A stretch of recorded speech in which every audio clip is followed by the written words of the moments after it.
കുട്ടിക്ക് ജാതകപ്രകാരം ഒരു ഡോക്ടർ ആവാനുള്ള യോഗമുണ്ട് എന്ന് വിചാരിക്കുക. ഒരാൾ ജനിക്കുമ്പോ തന്നെ അയാളുടെ ജനിച്ച സമയം വെച്ചിട്ട് അദ്ദേഹത്തിന്റെ വിവാഹം അല്ലെ അദ്ദേഹത്തിന്റെ ജോലി അല്ലെ ആയുസിന്റെ കാര്യങ്ങൾ വരെ തീരുമാനിക്കാറുണ്ട്. അതെങ്ങനെയാണത്? അത് കൃത്യമായിട്ട് വരാറുണ്ടോ? സാധാരണ നിലയ്ക്ക് കൃത്യമായി കണക്കാക്കാനുള്ള എല്ലാവിധ ഗണിക ക്രിയകളും ജ്യോതിഷത്തിലുണ്ട്. എല്ലാം കൃത്യമായിട്ട് നമുക്ക് കണ്ടുപിടിക്കാൻ പറ്റും. സാധാരണ ജാതകം എഴുതുമ്പോൾ തന്നെ ഇന്ന തൊഴിലുകളിൽ ഏർപ്പെട്ടാൽ നല്ലതാവും, അതിനുവേണ്ടി ഇന്ന വിദ്യാഭ്യാസം ചെയ്താൽ നന്നായിരിക്കും എന്നൊക്കെ നമ്മൾ സാധാരണ നിലയ്ക്ക് പറയാറുണ്ട്. ഞാൻ എഴുതുന്ന ജാതകത്തിൽ എന്ത് പഠിക്കണം, എന്ത് തരം ജോലികൾക്ക് അപേക്ഷിക്കണം, എന്ന് വിവാഹം നടക്കും എന്നെല്ലാം പ്രത്യേകം ജാതകത്തിൽ എഴുതി കൊടുക്കാറുണ്ട്. ഞാൻ എഴുതുന്ന ജാതകങ്ങളിലൊക്കെ അങ്ങനെയാണ്.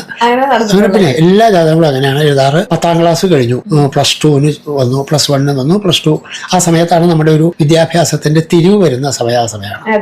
ആ സമയത്ത് കുട്ടിക്ക് ജാതകപ്രകാരം ഒരു ഡോക്ടർ ആവാനുള്ള യോഗമുണ്ട് എന്ന് വിചാരിക്കുക, അല്ലെങ്കിൽ ഡോക്ടർ ആവാൻ കഴിയുന്ന ജാതകമാണ്. പക്ഷെ ഈ സമയത്ത് ആ കുട്ടിക്ക് സയൻസ് എടുക്കാൻ പറ്റില്ല, എനിക്ക് ഡോക്ടർ ആവേണ്ട, എനിക്ക് രക്തം കണ്ടാൽ ഭയമാണ്, തലവേദന ചുറ്റും, അങ്ങനെയൊക്കെ പറയുന്ന സന്ദർഭങ്ങൾ ഉണ്ടാകുമ്പോൾ അത് പഠിക്കാൻ പറ്റാണ്ട് വരും. അപ്പൊ ജാതകത്തിൽ പറയുന്ന ഫീൽഡ് അല്ലാതെ പഠിക്കും. അപ്പൊ പഠിക്കാനുള്ള കഴിവുണ്ടെങ്കിൽ പഠിച്ചു പോകും, അതിന് കുഴപ്പമില്ല. പക്ഷെ പിന്നെ ജോലിക്ക് ബുദ്ധിമുട്ട് വരും, പഠിച്ച സബ്ജക്റ്റില് ജോലി കിട്ടാനുള്ള ബുദ്ധിമുട്ട് വരും.